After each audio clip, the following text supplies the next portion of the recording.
Hello there everyone and welcome back to Better Than Wolves. We are back on the server and we are going to play with a new technology that I actually haven't played with today. So, okay. So those of you who are familiar with Better Than Wolves might know what this thing is going to be. We have a redstone lamp and a lens. We're going to look at the lens and use it as a signal transmitter. So we need to go up here, and there's the lens. So the lens is kind of neat. Let's just have a look at it quick here, because we haven't really talked about it ever. All right, so here's the lens. We have at the front of it, we have the blue transmitter side, and the black side is the input side. Now, if this was normal Minecraft, you'd put a torch by it, and away you went. But the lens doesn't work like that. It's kind of neat. The lens transmits light. So you see there's the lit up tile right there. Light off, light on. So it can be used to transmit a signal. Basically, I don't know if it's unlimited or just within a fixed distance within a chunk. I don't know the fixed distance, but I do know it's at least 64 blocks, as we'll be seeing here in a moment. And the best part is, because of the way it's been configured to work, it uses, well, here, let me just power it up. The redstone lamp basically creates blocks of light to represent the transmission. That's the technical side of how it works. And so the lit up block it arrives at, a detector block can see it, which is really cool and really useful. Because the detector block can take a light signal and turn it into a redstone signal. And a lens can take a redstone signal and turn it into a light signal. Now, where that comes important is right here. So our pulse detector that is going to be dealing with loading and unloading the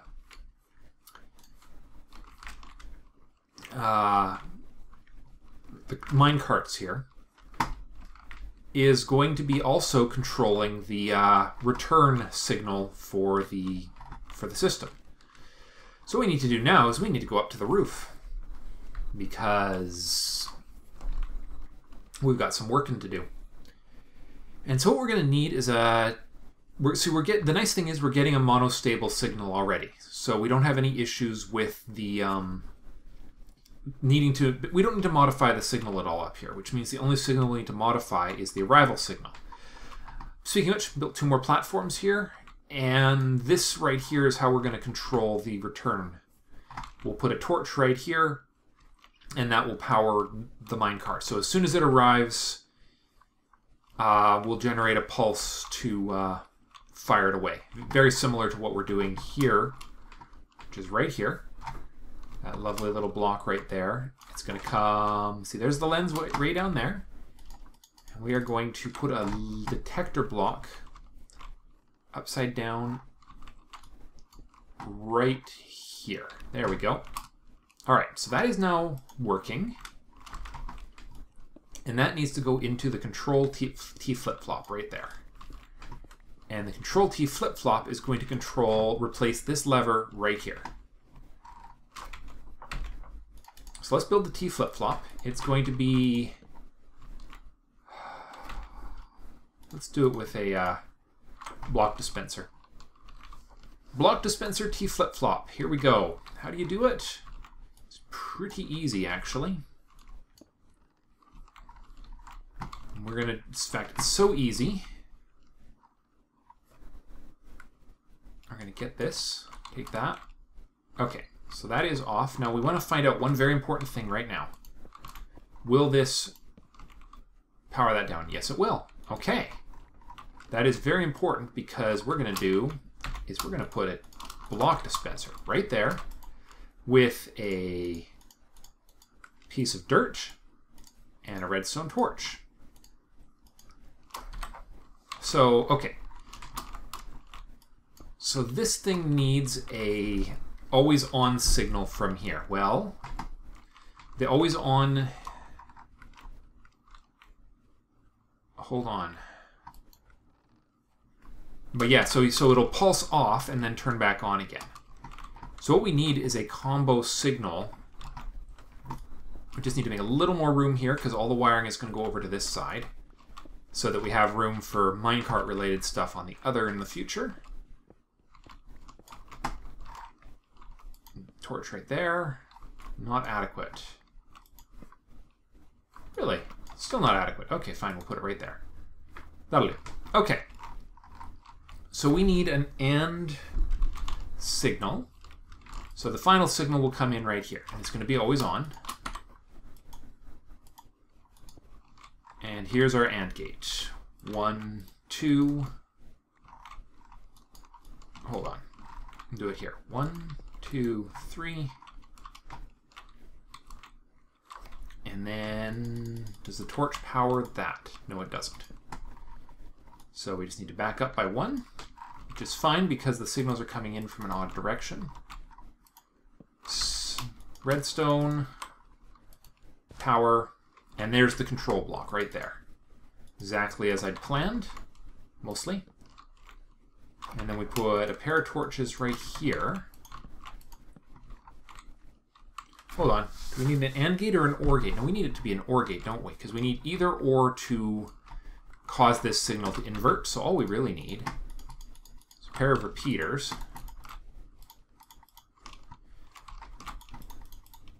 All right. Now the arrival, okay. So the signal that's coming in up from the from here, we determined last episode it needed a delay, pre-programmed. 2, 3, 4. 1, 2, 3, 4. So we'll do 4 sets of delay. And then we'll go right, because this will work just fine. Should be getting power right here. Yep. There we go. And then it goes beep. And the signal will... Oh, okay, no, it does need to be a pulse then. Okay, actually, that's actually better. Except for the part where that should not be off. Okay, let's just toggle this a couple times. And toggle. There we go. Okay. Excellent. Except for the part where I want this to be a much nicer piece of block. There we go. Okay. Let's grab this torch. It's still not in an optimal location. There? Nope. There? Nope. Let's see. There. There we go. Okay. So now then, we just need to rewire this. So, okay, so we'll get a pulse here. The pulse will go through here. It'll take 16 ticks to loop this around.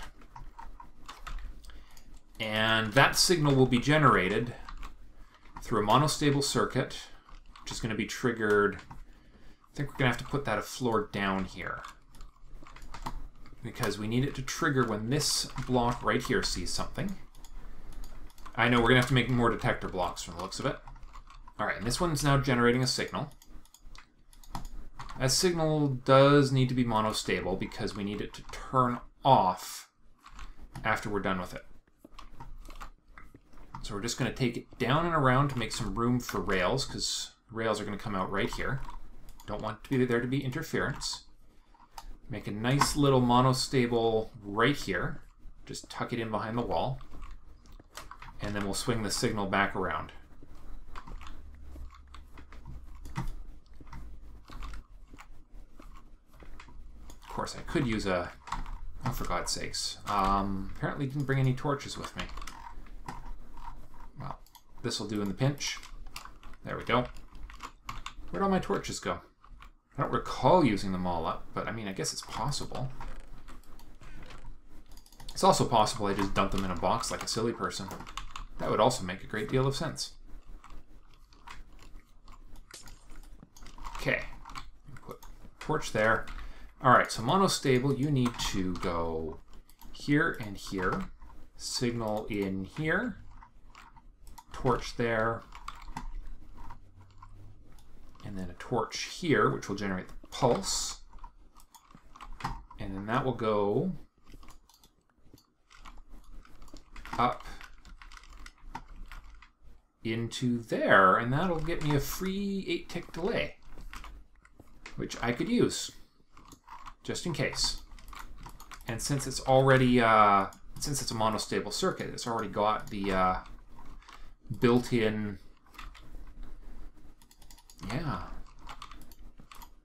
circuit control. Okay, signal in and pulse created. And there we go. And now it's on its way down. All right, so what should happen is it should have enough time to go down and come back up, because we don't have a... We really need to go down there, don't we? All right, go, go, go. I may have just finished wiring this quite by accident, which means I can actually start planning the loading system. I mean, the downside to this is it's slow, but the thing is that the system is not, none of this system is going to be producing enough material to justify a fast system. Okay, down it comes. Why did it... Oh, because of the block I put right there. And it's not going to go, is it? Because it's done. Okay, let's just create the signal ourselves, I guess.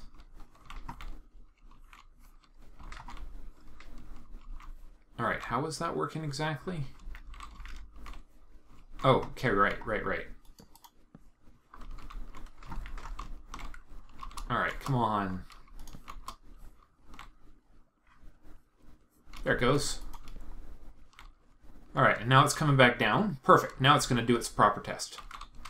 Shoot, where'd all my rail go? Wait, did it not trigger? Because the pulse to the rails was too short? Quite possibly, or too much delay. Let's just bring it back down again. The return, that part is working though. Or did we lose something? We lost a piece of rail.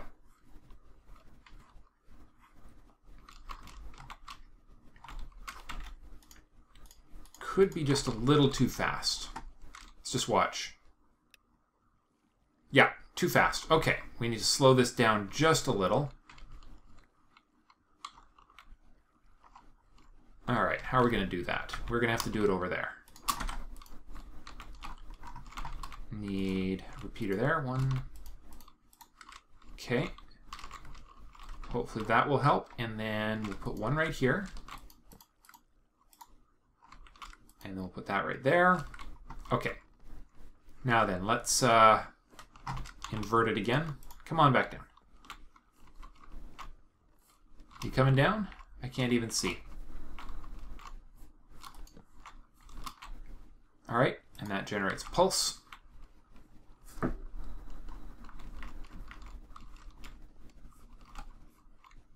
I have no idea. I got to go upstairs, I think, and see.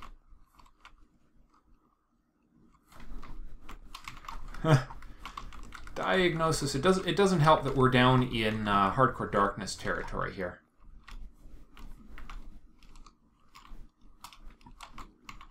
Let's go to the top and see if it's stuck or anything. Or at least up a couple floors so we can see what the hell's going on with it. Is it in motion? It's coming down. Okay. On its way. Excellent. Now hopefully that extra few ticks of delay will be enough for it to trigger the minecart on arrival.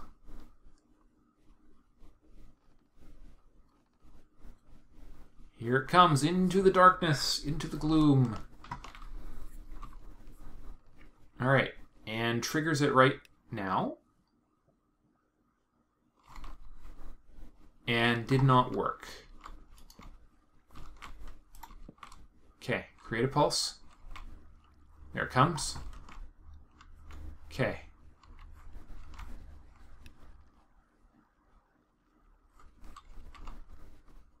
Not turning off long enough because the repeater is creating a problem. with the always on business here is creating a technical problem. Okay. All right, bring it back down. Come on.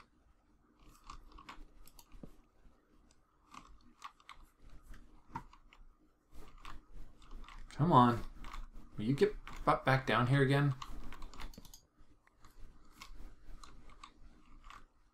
Stupid thing. Okay.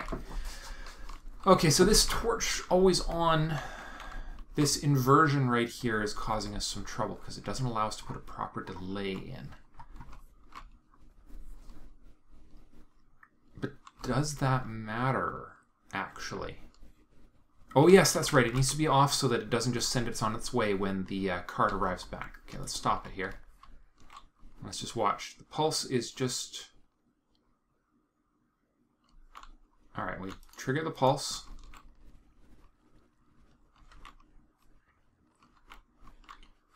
Right, okay, so the problem is that the pulse is too short and we don't have enough delay on it. Well, delay we can make.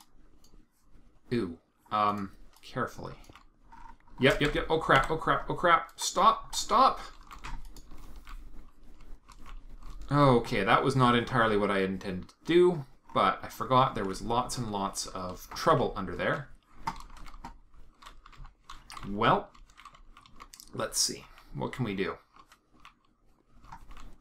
We can think three-dimensionally, I guess. Yeah, we could do that. Because we can come in over here and we can add another 4 ticks of delay right here. 1, 2, 3, 4. 4, and then get me out of here. Out. And this should generate a pulse. That'll send that on its way. And in the meantime, we need to pulse.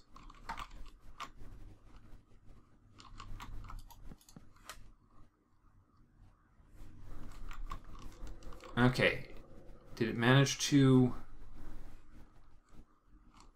start lifting it? I thought that's what we did. Oh, no I didn't because I didn't actually trigger the... Okay, the timing on that actually worked. Cool. Okay, let's bring it back down and test it proper. Come back, platform, come back. There it comes. Excellent. So it's going to be the cart's going to be forced to wait 1 full cycle. So we just need to make sure that this works. Perfect. Comes around, it waits, the platform goes back up because it's on a cycle, independent cycle, and that doesn't matter too much because what's going to happen is that thing is going to go to the loading zone. And the loading zone will actually trigger its launch.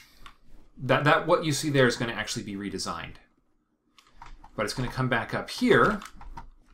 And then if all has gone according to plan, and I do believe it will have, we're going to need a little bit of extra... We're going to need some slabs. Come on, cart. It's going to come up here. It's going to go click. Okay, now one thing I do know for sure, based on what I saw down there, is it is going to need the full delay. Which we will do right here, right now. We're going to just take it around 1 block lower and we're going to bring it in on the same circuit. Right here. Right there. It's going to come down and around. And that will ensure that the tick delay up here is exactly the same as the tick delay down at the bottom, thus ensuring that there is more than enough time for the minecart to be summoned and loaded back up again. And we can then hide all that under a stone brick ceiling and some carefully placed stone brick slabs, which we will do here in just a minute. Okay. don't need that anymore. We just need to go get some slabs. But now we are in a cycling, exactly what we were planning on, which is a cycling platform. And with that in place, we can now start to think about the actual system. Now we have we've created the space necessary to have a methodology for bringing the signal vertically once again. And well, not, you know, critically necessary, it does make this whole business a lot easier. Now that that is sorted out, that's one less thing to worry about. Now we know how we can get the materials to the top. And I mean, we don't technically have to have a launching system up here. We could just have it come up and be waiting here. I could just come up and unload it, but it'd be much better to have it go to an unloader. But that is not something we're going to worry about. In the next episode, we're going to build a loading system down at the bottom, and on top of the loading system, which will clean this up, and on top of the loading system, it's going to be the beginnings of the actual wolf system, starting with... Yeah, and there is one other thing I do need to add to this list. I'm going to keep some signs here. Don't want to forget about it. Actually, you know what? Let's do this right now. I'll just do this will just be to round out the episode. Just get rid of some of this stuff so I got room. We need to run back to our home base because we need to do an experiment. And this is a really, really important experiment for this. The results of this are going to determine how fiddly this whole process is going to be. So let me explain. Wolves, when they eat rotten flesh, turn into the beast. The beast doesn't poop. If a wolf turns into the beast, we are out of luck. We've lost the wolf, and the system fails. So we need to be absolutely 110% certain that there will never, ever, ever be rotten flesh in the wolf feeders. And the only way that's going to happen is if kibble and rotten flesh have some different characteristic. And we need to figure that out right now. If they have the same characteristics, that actually completely eliminates... right at this instant in time, I cannot think of a way to measure specific quantities of material. Like to make sure that... Alright, here we are. Kibble. So kibble and rotten flesh. We've got a few different things that could impact their behavior. First question is, since we're in a waterless base anyways, or a nearly waterless base, let's find out if it has any unusual... if they have different characteristics with regards to bellows. I doubt it, but it's worth a shot. It's a good first test. Alright. Rotten flesh, kibble. Do you do anything with bellows? The answer is determined to be a no. They have the same mass. Okay. Right, this is a cobblestone home. Okay. So question number 2. Do they have the same characteristics in flotation? For that we need some standing water, which we happen to have a convenient source of right here. So, kibble, I'm pretty sure rotten flesh sinks. So if kibble floats, rotten flesh floats. Darn it. Alright, they both float. Now the problem, my biggest concern is that they're both food items. And both food items means they might have the same hopper characteristics.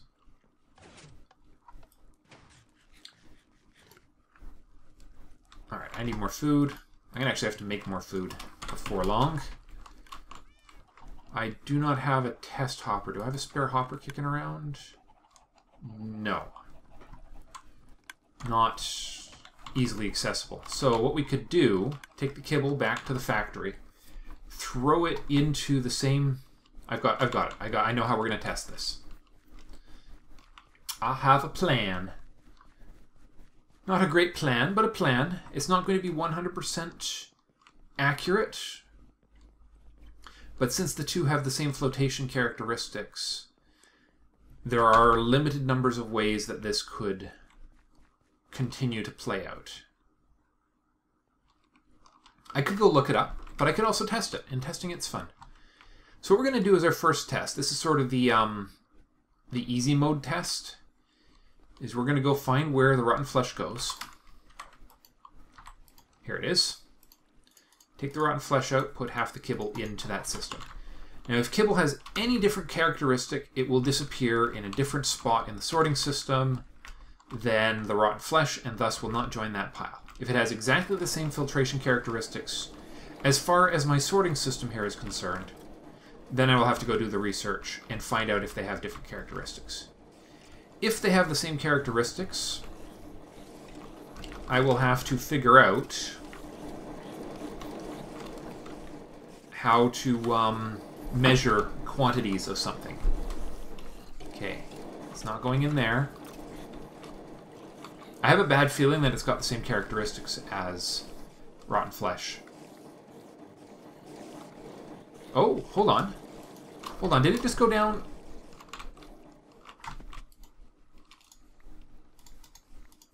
Ha! Sweet! Kibble has different properties from rotten flesh. Rock on. Okay. Which hopper did it go through? We need to check this. It went through the slime ball. Put the cobble up there. That will let me know where I need to be.